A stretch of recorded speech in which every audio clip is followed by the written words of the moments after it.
Áno. Dobre. Urobte ich väčšie. Nemôžu vstať, keď nebudú dosť veľké. Nie sú dosť veľké. Áno, presne. Ešte 3 cm, toto musí byť presné. Áno, toto sa mi ľúbi presne. Ukáž.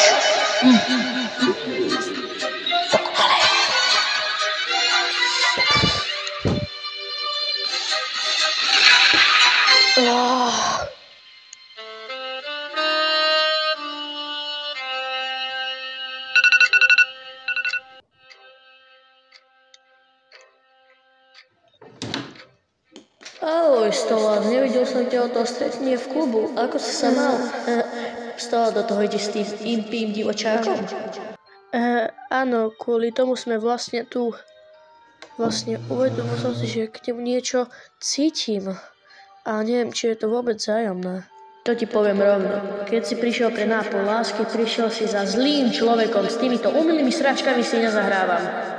Smilstvo není o nútení, je to umenie. Je to o tej ceste a láske.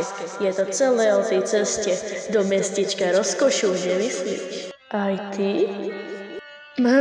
Nie, to nikdy. No, len ten imp má takú firmu a kvôli nej potrebuje cestovať na zem.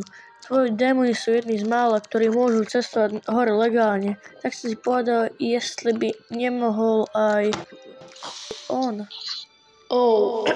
Stolas, im veľmi ľúto, ale môj partner, biznis partner, Fizeroli, toho impa neznáša. Blicov však neznáša.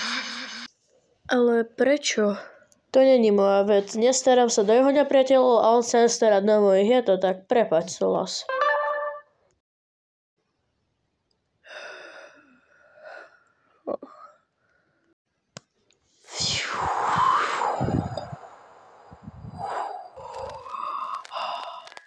Zdravím ťa, Asmodeus. Nepoznáš ma, ale to nie je nutné. Hlavne, čo potrebuješ vedieť, že mám tvojho malého zasraného klauna.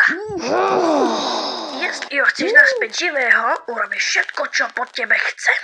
Máš vôbec predstavu, s kým si kurva zahrávaš? Myslím, že to je len nahrávka. Pravdepodobne sa ho opýtal, jestli viem, s kým sa zahrávam. A áno, viem to moc dobre. S najslabším a najmenej ohrozujúcim z hriechov. S kráľom, ktorý urobí čokoľvek, aby udržal najhoršie držané tajomstvo v celom pekle. Viem, že nebudeš riskať, aby sa tomu malému klaunovi niečo stalo. Tak buď dobrá malá pička a rob, čo musíš. Moji právnici ťa čoskoro kontaktujú o dohodách zmluvy. Do 9 hodín to podpíšeš. A strih, poď do sústrih, ty kurva!